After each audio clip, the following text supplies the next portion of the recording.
사람들이 어떻게 행동을 하는가 하는 걸 보면 그 사람의 됨됨이를 알 수 있습니다. 사람들은 생각나는 대로 말하고 말하는 대로 행동하기 때문에 그렇습니다. 또 행동을 하게 되면 그것이 그 사람의 인생을 결정하기 때문이지요. 요즘 같은 가을에 많은 사람들이 여행을 다닙니다. 단풍을 보면서 여행을 하다가 어떤 이들은 이렇게 말합니다. 가을 단풍이 참 아름답다고, 하나님의 창조의 질서가 너무나 신묘막측하다라고 이야기합니다. 날씨도 좋고 음식도 맛이 있고 또 사람들과 어울려 살아가니 너무나 좋다라고들 말합니다. 그런데 꼭 여러 사람들이 여행을 하다 보면 꼭 이렇게 말씀하는 분들도 있습니다. 누가 따라와서 여행을 아주 망쳤다라고 하는 분도 계시고, 음식점에서 식사를 하시다가 저 옆에 있는 식당이 더 좋은데 왜 여길 데리고 왔냐고 그러는 분도 계시고, 다음 주에 와야 단풍이 더 좋다고 내가 얘기했는데 왜 이번 주에 와가지고 이렇게 들보게 만드냐고 꼭 불평하는 분들이 꼭 있습니다. 그런 사람들을 가리켜서 불평생산업자라 그럽니다. 우리는 불평생산업자가 아니라 감사생산업자가 되어야 될 줄로 믿습니다. 우리말에 정자도 좋고 물도 좋은 곳 없다는 말이 있죠. 살아가면서 모든 것을 다 만족시킬 수 없다라고 하는 것입니다. 인생을 살아가면서 10가지 중에 한 가지라도 좋으면 그저 내 인생은 행복해, 할렐루야, 감사합니다 라고 말하면서 살아가면 그 사람의 인생은 더 풍요로워지고 더 행복해질 줄로 믿습니다. 늘 감사하시기를 축복합니다. 감사하는 사람들의 일반적인 것을 보면 감사하는 사람은 말하는 게 다릅니다. 은혜를 받고 나면 감사하다는 말이 절로 나오죠. 감사하는 사람들은 고난을 당해도 감사하다고 하고 병이 들어도 감사합니다 라고 말합니다. 내가 고난을 당해보니 하나님의 은혜를 그동안 잊어먹고 있었다 라고 말합니다. 내가 병이 들고 나니 내가 하나님 앞에 부끄럽게 살았다 라고 생각을 합니다. 그러면서 이것도 하나님의 은혜라고 감사하고, 내가 고난 당해보니까, 병이 들어보니까 뜻하지 않게 가족들이 또 한 마음이 되어서 서로 의지하며 하나가 되었으니 이것도 감사하고, 내가 또 고난을 이겨내는 힘을 주시는 분이 하나님이시니 감사하고, 이 병도 이겨내게 하실 분이 하나님이시기 때문에 내가 늘 주님께 감사합니다 라고 고백을 하고 살아갑니다. 감사하는 사람들은 그래서 얼굴에 웃음이 가득합니다. 예수 잘 믿고 감사하는 사람들은 심령이 깨끗하고 맑습니다. 그래서 날마다 얼굴에 환한 웃음이 있습니다. 행복하다는 거죠. 주님의 은혜를 마음속에 늘 담고 살아간다는 거죠. 그래서 그 사람들에게는 언제나 웃음꽃이 있습니다. 예수 안에서 은혜 받은 아버지가 늘 감사의 말을 하고, 우리 주님의 은혜 안에서 살아가는 어머니가 늘 감사하고 웃으며 살아가면 그 가정은 행복한 것이고, 그 가정에는 가정 천국이 이루어지는 줄로 믿습니다. 예수님을 나의 주로 모시고 언제나 감사하는 가정 만드시기를 주님의 이름으로 축복합니다. 감사하는 사람은 그래서 건강합니다. 감사하는 사람은 웃음이 가득하지요. 웃음이 가득하면 웃을 때마다 몸 안에서 생성되는 엔돌핀이 만들어지니까 온 몸의 모든 악한 기운들이 사라져버리고 더욱더 건강하게 살아가실 수가 있습니다. 요즘은 웃음 치료학이라는 것도 있지 않습니까? 일본 오사카 대학원에서 연구를 하다가 사람의 몸에는 암세포를 죽이는 내추럴 킬러라고 하는 백혈구 세포가 있다는 것을 발견했습니다. 그런데 놀랍게도 그 암세포를 죽이는 내추럴 킬러라고 하는 것은 사람이 막 웃을 때, 기쁘지 않아도 억지로 웃는 웃음도 있잖아요. 억지로 웃어도 상관없는데 그 웃음이 가득할 때 내추럴 킬러가 왕성하게 활동하면서 암세포를 죽이고 각종 질병을 치료하는 효과가 있다고 발표를 했습니다. 여러분 건강하시기 원하십니까? 지금 막 웃어보세요. 하하하하 이렇게.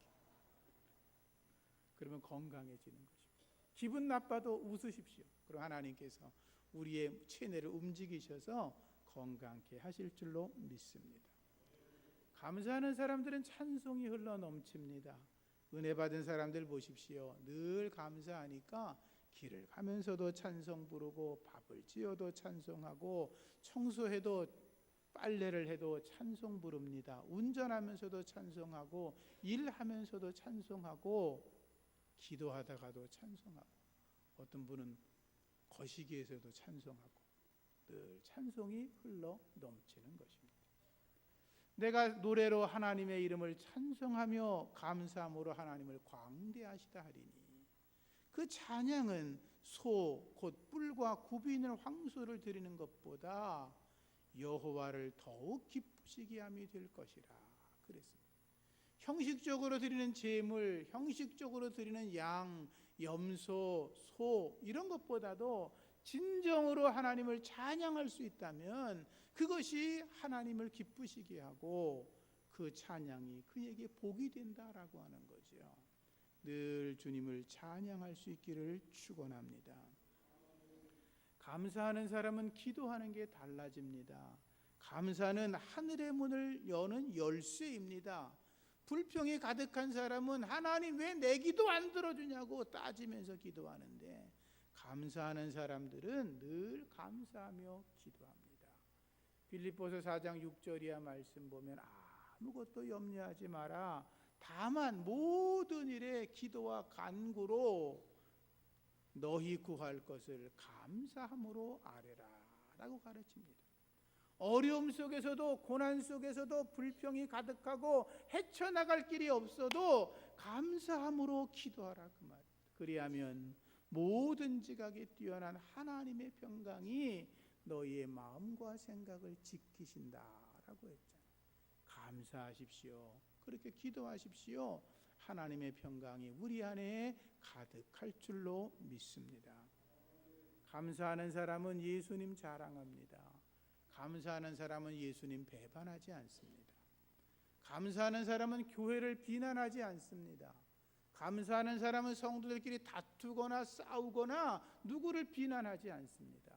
감사하는 사람은 목회자들을 저주하거나 대적하지 않습니다.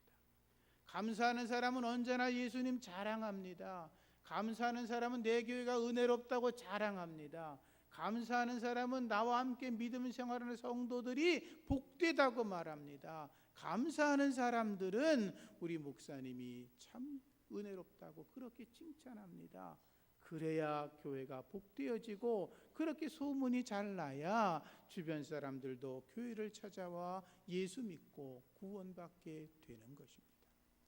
내 입술에 나도 모르게 불평이 터져 나오면 지금 내가 죄를 짓고 있구나 라고 생각을 하시고 늘 감사함으로 나아가시기를 주의 이름으로 축복합니다. 감사하는 사람들의 인생은 형통합니다. 감사하는 사람들은 모든 일에 감사하니까 마음속에 평안함이 있습니다. 그 사람들은 심령이 평안하기 때문에 언제나 즐겁고 행복하고 그들의 얼굴에 기쁨의 얼굴이 나타납니다. 얼굴에 기쁨이 나타나는 사람은 주변 사람들과의 관계가 좋아집니다. 주변 사람과 관계가 좋아졌다고 하는 말이 뭡니까? 서로 어렵고 힘들 때 도와주고 도움을 받는다는 것입니다. 여러분, 인생을 성공하는 비결은 자기가 똑똑하고 잘나서 성공하는 사람이 15%, 주변 사람과의 대인관계에서 성공해서 그리고 잘 되는 사람이 85%입니다.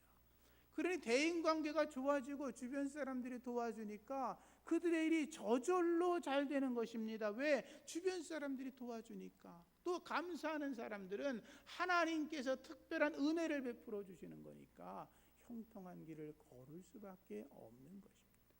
감사하십시오. 감사하면 그들의 인생에 홍해가 갈라지는 기적이 나타납니다. 여리고가 무너지는 기적이 나타납니다. 오병이어 기적이 일어납니다. 물이 변하여 포도주가 되는 줄로 믿으시고 주님 앞에 늘 감사하시기를 주의 이름으로 축복합니다. 감사하는 사람들은 섬김의 삶을 살아갑니다. 감사하는 사람들은 언제나 충성된 마음으로 하나님을 섬깁니다. 교회를 섬깁니다. 성도들을 섬깁니다. 그래서 그들은 언제나 교회 안에 굳은 일들을 맡아서 합니다. 자기 눈앞에 더러운 게 보이면 다 치우고 청소합니다. 자기 눈앞에 봉사할 일이 있으면 열심으로 합니다. 주방도 열심히 봉사하고 교회 차량도 운전하고 주차장에서 봉사를 하고 이름 없이 빚도 없이 내게 주어진 자리에서 소명감을 가지고 사명으로 일합니다. 목사님 나는 못해요가 아니라 그들은 목사님 저도 여기 있어요. 왜 내게는 일을 안 주십니까? 라고 말합니다. 구역장으로 강사로 성가대로 찬양대로 전도대원으로 재정을 보고 새가족을 돌보며 부지런히 주님 앞에 헌신합니다. 내게 주어진 일이 하나님의 일이라고 생각을 하기 때문에 하나님께서 행한 대로 갚으신다는 걸 알기 때문에 내가 주 앞에 감사함으로 충성하면 하나님이 나와 내 후손에 복을 주신다는 걸 알기 때문에 정성을 다해 충성합니다. 여러분 억지로 하지 마시고 감사함으로 하나님의 일에 순종하셔서 그렇게 해서 복되시기를 주의 이름으로 축복합니다. 감사하는 사람들은 하나님의 일을 위해서 자신도 드리고 헌물도 합니다. 여러분 가난한 과부가 2렙돈밖에 없었지만 주님의 은혜 감사해서 2렙돈의 헌금을 드립니다. 마리아가 예수님께 받은 은혜가 너무나 커서 300데나리온이나 되는 가치가 있는 향유값을 깨뜨려 주님의 발에 붓습니다. 바나바가 구원받고 그 은혜 너무나 감사해서 자기 소유리 된 밭을 팔아서 교회 앞에 드렸습니다. 삭개오는 예수님 만나 구원받고 나서 너무나 감사해서 재산의 절반을 가난한 사람들에게 나누어 주었습니다. 다윗 왕은 하나님께 받은 은혜가 너무나 커서 성전을 지어드리고 싶었는데 하나님이 허락하지 않으니까 골부리지 않고 오히려 그 은혜도 주님의 은총이라고 생각하고 자신이 가지고 있는 모든 재산을 드립니다. 금과 은과 동과 철과 석 모든 목재들 성전의 재료를 다 준비해서 드립니다. 왜 그렇습니까? 감사를 알았기 때문입니다. 하나님 앞에 감사하며 살아가시기를 축복합니다. 감사의 마음이 없는 사람은 사실 성도도 아니에요. 여러분 자식들이 부모에게 감사할 줄 모르면 그 자식은 속썩이는 자식이지 사랑할 수 있는 자식이 아니에요. 여러분 하나님 앞에서도 늘 감사함으로 나아가시기를 주님의 이름으로 부탁을 드립니다. 감사하는 사람 하나님을 뜨겁게 사랑합니다. 예수님을 3번이나 모른다고 부인했던 베드로 아시지요? 부활의 주님이 베드로에게 묻습니다. 내가 이 사람들보다 나를 더 사랑하니? 제가 주님 사랑하는 거 주님이 아시지 않습니까? 내 양을 먹여라, 내 어린 양을 치라, 내 양을 치라 이렇게 말씀하십니다. 그리고 주님께서 그에게 새로운 사명을 주십니다. 베드로가 주님의 은혜를 받고 너무나 감사해서 내가 주님을 위해 죽어도 좋겠다고 결심을 합니다. 내가 순교해도 좋다라고 결심합니다. 그리고 베드로는 주님의 사랑의 복음을 전하다가 십자가에 거꾸로 매달려 죽지 않습니다. 왜 그렇습니까? 주님의 은혜가 너무나 감사해서 그런 것입니다. 믿음이 크다는 게 뭐냐? 믿음이 크다는 건 감사를 안다는 거예요. 여러분 하나님 앞에 감사해야 돼요. 그래서 베드로처럼 내가 주님을 위해 내 목숨을 드려도 부족합니다 라고 하는 그러한 고백이 우리 모두에게 있어지기를 부탁을 드립니다. 우리가 인생을 살아가면서 자기를 위해서는 뭐 명품백도 입고 걸치고 명품 옷도 입고 뭐 자식들을 위해서는 아낌없는 그러한 물질들을 사용하면서도 하나님의 나라와 주의 일을 위해서 인색하고 감사절이 되면 돈 많은 헌금하는 게 겁이 나가지고 벌벌 떨면서 드리고 그런 마음들이 있다면 그건 감사하는 것이 아니에요. 내 인생을 지켜주신 그분 하나님 앞에 늘 감사하셔서 하나님의 기쁨이 되시기를 주님의 이름으로 부탁을 드립니다. 감사하는 사람들은 전도도 합니다. 전도는 생명을 살리는 것입니다. 노아 시대에 하나님께서 세상의 악함을 보셨죠. 얼마나 세상이 악한지 하나님께서 사람을 창조하신 것을 후회하셨더라 그랬어요. 요즘 많은 사람들이 대통령 세운 걸 후회하고 있잖아요. 하나님께서 세상의 악함을 보시고 후회하셨다. 그래서 하나님이 세상을 뒤집어 버리려고 하셨어요. 홍수를 일으켜서 모든 생물을 멸망시키려고 하셨어요. 그런데 노아를 불러 말씀하시죠. 방주를 지으라. 노아가 아라랏산에 올라가서 120년 동안 방주를 만듭니다. 무려 배수량이 4만 3천 톤이나 되는 엄청난 배를 만듭니다. 자기와 그의 가족과 살아있는 동물과 새와 곤충들을 암수 한 쌍씩을 그 배에 다 들여놓습니다. 그리고 대홍수가 있을 때 하나님은 그 배 안에 있는 생명들을 건져 주셨습니다. 그래서 교회를 구원의 방주라고 말하는 것입니다. 이 새샘교회도 하나님이 만드신 구원의 방주입니다. 그래서 우리가 세상 사람들 희망이 없이 살아가고 죄 가운데 살아가고 죽음의 언저리에 지옥의 언저리에 살아가는 사람들을 빨리 구원하여서 구원의 방주로 불러들이는 것이 저와 여러분들에게 주어진 하나님의 사명인 것입니다. 그 일을 위해서 부지런히 복음을 전해주시기를 주의 이름으로 부탁을 드립니다. 세상이 죄로 가득합니다. 죄로 얼룩되어 있습니다. 죄가 얼마나 가득한지 세상에서는 뉴스를 보십시오. 살인, 강간, 매춘, 강도, 폭력, 그리고 성폭행, 방화, 권력 남용. 요즘은 어둠의 영에 사로잡힌 사교에 붙들린 자들 때문에 나라가 얼마나 혼란합니까? 혼돈에 빠지지 않았습니까? 많은 사람들이 그 모습을 보고 희망을 잃어버렸습니다. 꿈을 잃어버렸습니다. 이 땅을 살아가는 동안에 희망이 없고 꿈이 없게 살아가다가 또 죽은 뒤에 그 모습 속에 살아가다가 지옥에 떨어진다면 그보다 더 비참한 것이 어디 있겠습니까? 그들을 우리가 건져내야 될 줄로 믿습니다. 그 사명을 우리가 믿음으로 잘 감당하셔서 주 앞에 여러분들이 칭찬받는 하나님의 백성들 되시기를 주의 이름으로 부탁을 드립니다. 세상에서 멸망당할 사람을 구원할 수 있는 곳은 교회밖에 없습니다. 예수님의 말씀처럼 음부의 권세를 이기는 것이 바로 교회이기 때문입니다. 마귀와 싸워 이기는 것은 교회밖에 없습니다. 죄의 문제를 해결할 수 있는 것은 교회밖에 없습니다. 사단의 권세와 싸워 이길 수 있는 것 교회밖에 없습니다. 그래서 우리가 세상 사람들을 교회로 불러들여야 되는 것이고, 그래서 하나님이 이곳에 새샘교회도 세워주신 것입니다. 1923년 9월에 일본 관동 지방에 7.9의 대지진이 있었습니다. 100년 전쯤 되는 일이니까 그때는 엄청난 재앙이 있었습니다.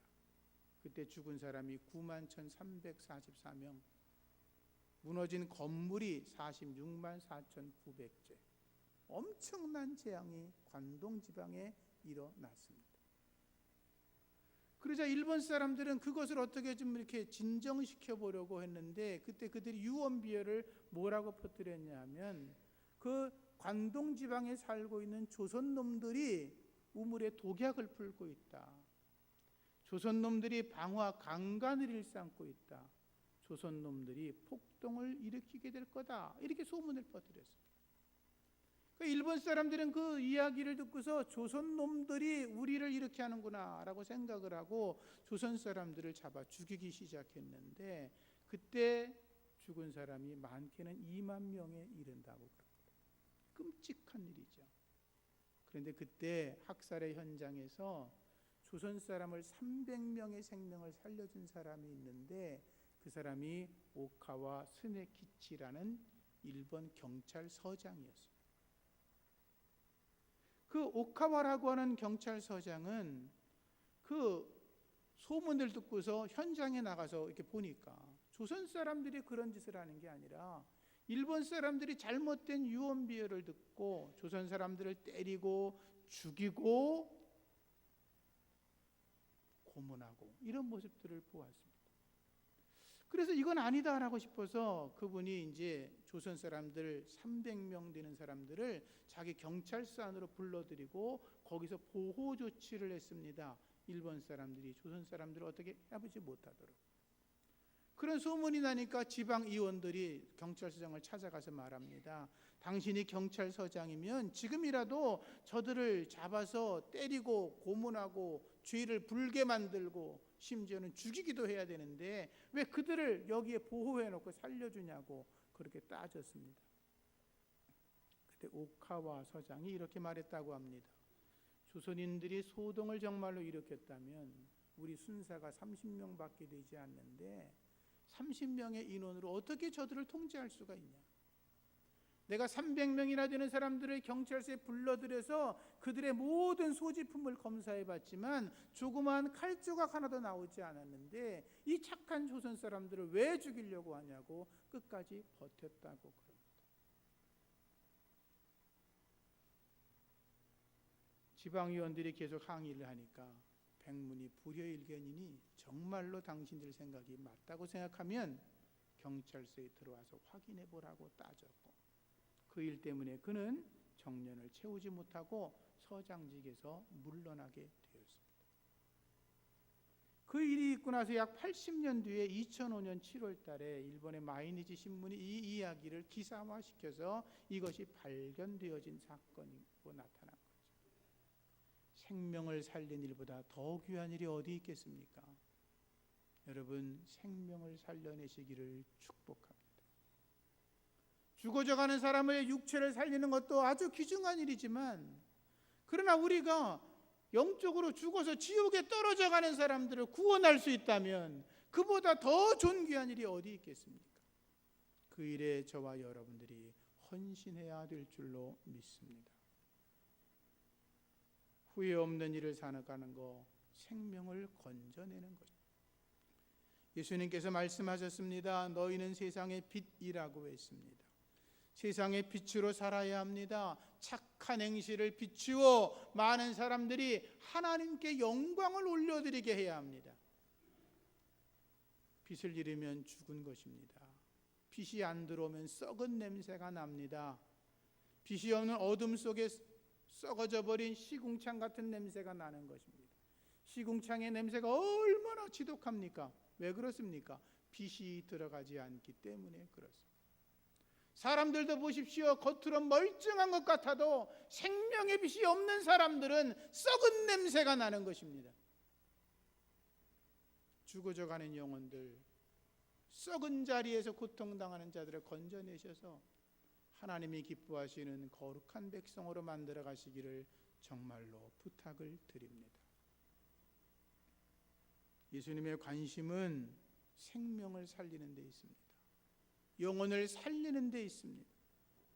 우리의 관심은 이 나라가 어떻게 되나, 물론 잘못된 관심은 아니지만 하나님의 더 큰 관심은 어디 있냐 하면 이 나라가 어떻게 되느냐, 그것보다 죽어져가는 생명을 살리는 데 주님은 관심이 있다고 말씀하십니다.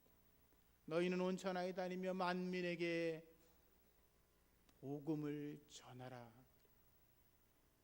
너희가 성령을 받고 권능을 받아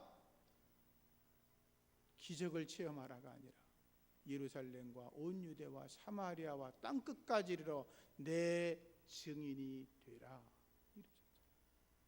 성령 충만이요, 전도하라는 거예요. 성령 충만이요, 왜 병을 고치라 그래요? 전도 때문에 그런 거예요. 성령 충만이요, 가끔 기적이 나타나지요. 그 이유가 뭐예요? 전도하라는 거예요. 여러분, 성령 받고 전도하시기를 축원합니다. 마지막으로 미국의 매사추세츠주의 보스턴시에 조그마한 난터컷이라고 하는 마을이 있습니다. 해변 마을입니다. 거긴 해변인데 기후가 좋지 않고 풍랑이 자주 일어서 암초가 많아서 배가 이렇게 파손되고 난파되는 일이 많이 있었습니다. 그래서 그곳에는 해난 구조본부가 설치되어 있었는데 그 해난 구조대원 대원들은 날마다 난파선을 이렇게 구조하는 그런 훈련들을 하고 있었습니다.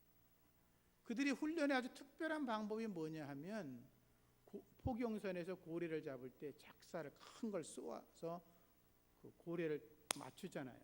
끌어당기잖아요.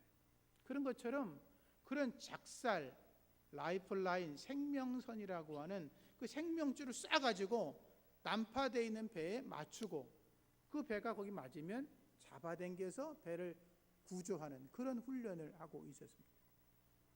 근데 실제로 어느 날 너무나 날씨가 좋지 않고 배가 난파될 위기에 빠져 있었습니다.